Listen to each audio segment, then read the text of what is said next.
네, 안녕하세요. 아이들의 당을 줄이자 실록입니다. 안녕하세요. 아이들의 당을 줄이자 카이신입니다. 네, 오늘은 아주 특별한 인터뷰를 준비해 봤어요. 우리 아당줄 채널 최초의 인터뷰가 될 것 같아요. 네. 네, 아당줄에서 임신 또는 임신부의 영양은 굉장히 중요한 부분인데 저희가 의사도 아니고 약사도 아니고 영양사도 아니고 저희 지식으로는 좀 다루기 힘든 부분이 있어서 사실 이런 인터뷰가 좀 조심스러웠습니다.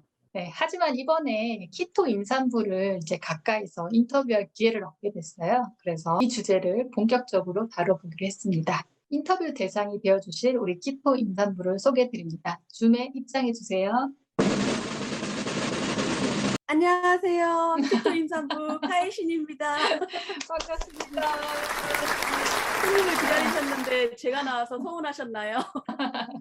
자, 이번에 셋째를 임신하시게 된 카이시님이 그 주인공입니다. 반갑습니다. 어쩌다 셋째, 인생은 계획대로 되지 않는다라는 말을 실감하고 있는 요즘입니다. 네. 아, 네. 제 첫 질문이 계획 임신이셨나요? 이게 이제 첫 질문이었는데 벌써 아니라고 아, 밝혀주신 것 전혀요. 같네요. 전혀 계획이 없었고, 음, 물론 나올 수만 있다면 나오면 좋겠다라는 생각은 했지만, 음, 현실적인 이유로 접었었어요. 그 계획은. 접었는데, 음. 실수를 하지 않았다라고 확신을 했는데, 이렇게 돼버렸습니다. 예.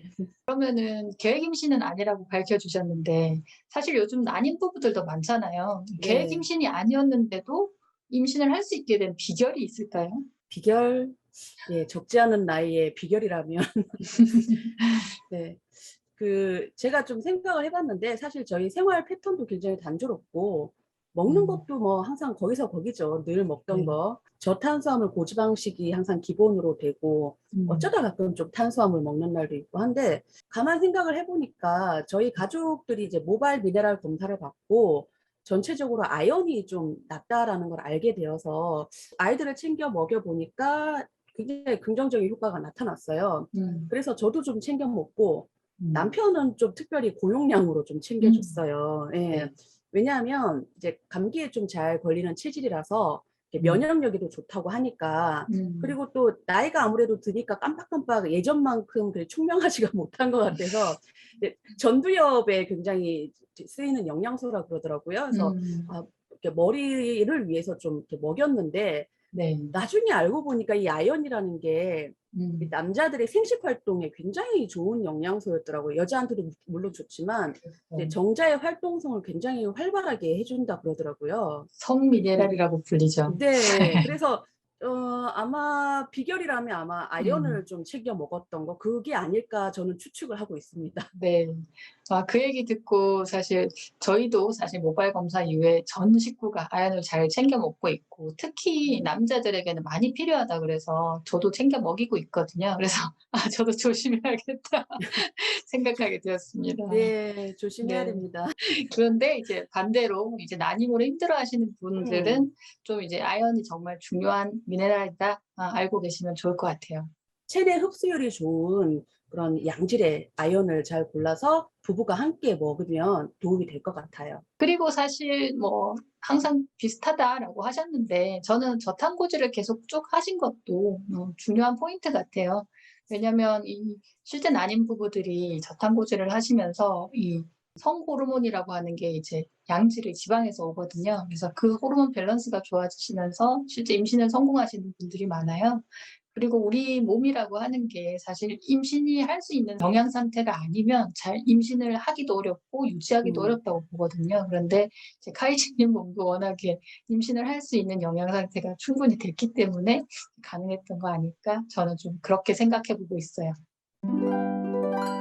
그러면은 그 임신 전에 또 추천해 주실 영양소가 또 있으실까요? 네, 제가 이제 좀 이렇게 알아봤어요. 저도 뜻밖의 이런 임신을 해가지고 음. 뒤늦게 공부를 하곤 해봤는데 제가 임신을 했다고 하니까 어느 분께서 음. 비타민 D와 임산부 임신 기간에 대한 연구를 한 자료들을 좀 보내주셨는데 어. 이게 굉장히 중요하더라고요. 이제 음. 사실 요즘 뭐 비타민 D 결핍이 굉장히 많거든요. 네. 이제 햇빛도 잘 안 보고 음. 선크림이나 이런 걸로 다 가리고 하니까 음. 음식도 좀 부실하게 먹으면 좀 부족할 수도 있고요. 근데 이제 비타민 D가 정말 중요한 게 체내에 충분한 농도로 유지하고 있어야지 임신이 잘 된대요. 이게 음. 왜냐하면 요새 그 체외 수정이나 이런 시험관 시술들 많이 하잖아요. 네. 비타민 D 수치가 낮을수록 실피율이 높았대요. 그 아, 말인즉슨 비타민 D의 체내 수치가 높으면 임신 가능성도 높았다라고 이해가 되는 거죠. 그리고 이게 또 중요한 게 출산할 때 통증도 감소시켜주는 어, 효과가 있대요.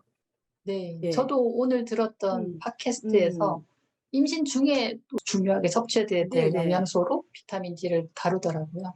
예, 그리고 이 비타민 D가 임신성 당뇨 그리고 그 음, 자간증이라고 하는데 보통 임신 중독증으로 많이 알고 계시는데 아, 그런 것도 좀 예방 효과가 있고요. 네. 특히 이 비타민 D 수치가 낮아지면 우울증을 유발한다고 해요. 사실 우리가 음, 출산 후에 산후 우울증도 좀 심각한 문제가 되잖아요. 임산부 그리고 산모의 음, 몸에는 아주 일정량 이상의 아주 높으면 높을수록 좋겠죠. 비타민 네. D 수치가 유지되어야 한다라는 거 말씀드리고 음, 싶어요. 중요한 부분이네요. 또 저탄고지가 충분히 도움이 될 것 같아요. 저도 비타민 D는 모든 사람이 부족하지만 저도 항상 부족했고 그런데 네, 사실 비타민 D를 따로 복용하지 않아도 저탄고지를 하는 것만으로도 수치가 많이 올라가더라고요. 왜냐하면 이게 지용성 비타민인 거잖아요. 그래서 네, 그만큼 맞아요. 지방질을 많이 섭취하면 그 흡수율도 좀 좋아지거든요. 그러면 제가 이제 하도 옛날에 들었던 거라서 가물가물하지만 항상 엽산은 챙겼던 것 같아요.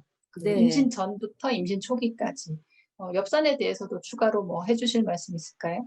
엽산은 사실은 수정이 되었을 때부터 3주간에 굉장히 중요한 역할을 한대요. 음, 그래서 임신 전부터 챙겨 먹어주면 좋은데 엽산에 대해서 알아보니까 이제 음, 천연 엽산이라고 하는 거는 음식물을 통해서 흡수되는 거고 근데 음, 그게 생체 이용률이 그렇게 높지는 않대요. 음, 그래서 우리가 보통 왜 보건소에서 받는 엽산이나 이런 영양제 같은 거 보면은 음, 합성 엽산이 많죠. 근데 음, 합성 엽산도 엽산으로서의 기능은 충분히 하는데 음, 이게 이제 부산물이 남을 수가 있대요. 이 부산물이 음, 남으면 체내에 부산물이 축적되면서 좀 해로운 작용을 할 수도 있대요. 이제 음, 임신 준비를 위해서 먹었는데 오히려 임신이 안 되게 되는 그런 역효과도 볼 수가 있다고 음, 하더라고요. 음, 그래서 이제 지금 요즘 가장 대세가 음, 활성엽산이에요. 네, 이제 활성엽산은 이 체내에서 거의 온전하게 흡수를 할 수 음, 있는 그런 형태로 되어서 나온 건데 그 음, 이름이 메틸 테트라 히드로 엽산이에요. 아, 네, 요거를 확인하셔서 혹시 이 영양제가 필요하시다면은 이 음. 활성엽산을 꼭 구입하시길 바랍니다.